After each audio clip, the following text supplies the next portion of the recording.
پھر ان فتنوں میں چلتے چلتے اختلاف امت کا فتنہ آئے گا۔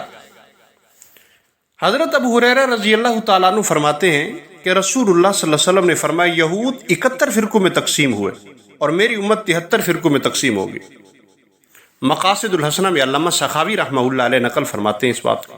اور حضرت عوف بن مالک رضی اللہ تعالیٰ عنہ فرماتے ہیں کہ رسول اللہ صلی اللہ علیہ وسلم نے فرمایا یہود 71 فرقوں میں، ان کا ایک فرقہ جنتی اور باقی 70 جہنمی۔ نصارہ 72 فرقوں میں تقسیم ہوئے، 71 جہنم میں اور ایک فرقہ جنت میں جائے گا۔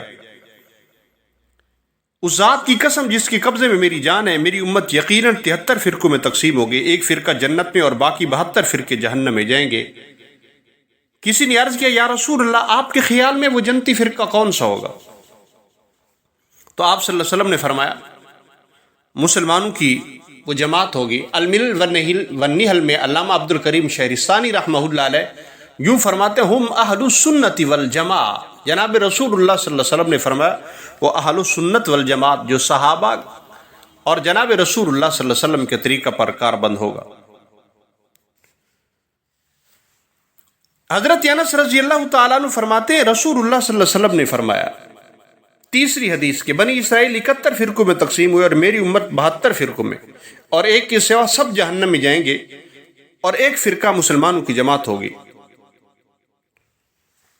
حضرت انس فرماتے ہیں جناب رسول اللہ صلی اللہ علیہ وسلم نے یہ بھی فرمایا کہ میری امت گمراہی پر جمع نہیں ہوگی، اگر تم کوئی اختلاف دیکھو تو تم پر سواد اعظم ہے، یعنی مسلمانوں کی بڑی جماعت کی اتباع لازم ہے۔ اور بعض روایات میں یوں الفاظ علیکم بالسواد الاعظم، تم مسلمانوں کی بڑی جماعت کو لازم پکڑو، الحق و اہلہ، وہی حق والے ہیں۔ پھر اس زمانے میں انسان کو کیا کرنا چاہیے، اس پر بھی میرے محبوب پیغمبر صلی اللہ علیہ وسلم نے رہنمائی فرمائی۔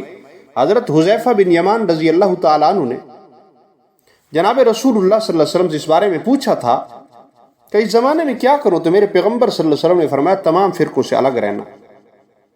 میرے محبوب پیغمبر صلی اللہ علیہ وسلم نے فرمایا اسلام اجنبی حالت میں شروع ہوا اور دوبارہ اجنبیت کی طرف لوٹے گا، لہٰذا اجنبیوں اور غرباء کے لیے خوشخبری ہے۔ اللہ کے پیغمبر صلی اللہ علیہ وسلم کا فرمان کہ قیامت اس وقت تک قائم نہیں ہوگی جب تک روئے زمین پر ایک بھی شخص اللہ اللہ کہنے والا باقی ہے۔ ان احادیث کا منشا یہ ہے کہ جب فتنوں کا ظہور ہو جائے گا اور تو لوگوں سے کنارہ کشی اختیار کر کے گوشہ نشین ہو جانا ہی بہترین روش ہوگی۔ اور میرے پیغمبر صلی اللہ علیہ وسلم نے یوں بھی فرمایا کہ جب تم دیکھو کہ بخل کی پیروی کی جا رہی ہے، خواہشات کی اتباع کی جا رہی ہے، ہر رائے والا شخص اپنی رائے کو سب سے بہتر اور اعلیٰ سمجھے بیٹھا ہے، تو اپنے نفس کی فکر کرو اور لوگوں سے الگ تھلگ ہو جاؤ۔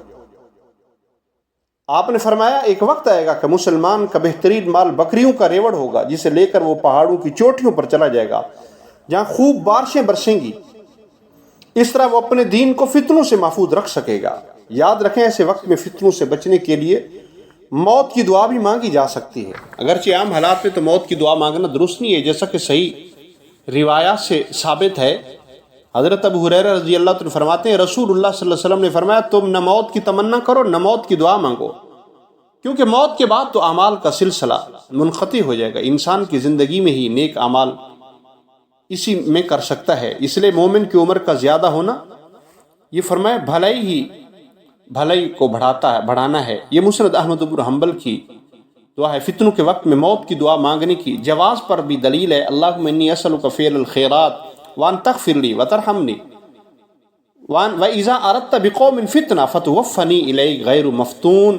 اے اللہ میں تجھ سے نیک اعمال کی انجام دہی کا سوال کرتا ہوں اور یہ کہ تو میری مغفرت فرما دے، مجھ پہ رحم کر دے، اور جب تو کسی قوم پر فتنے کا ارادہ کرے تو مجھے فتنے میں مبتلا کیے بغیر اٹھا لینا اور مجھے موت دے دے۔ ان احادیث سے پتہ چلتا ہے ایک وقت ایسا بھی آئے گا جب پوری روئے زمین پر یا زمین کے بعض حصوں پر مسلمانوں کی ایک جماعت بھی ایسی باقی نہ رہے گی جو حق پر قائم ہو۔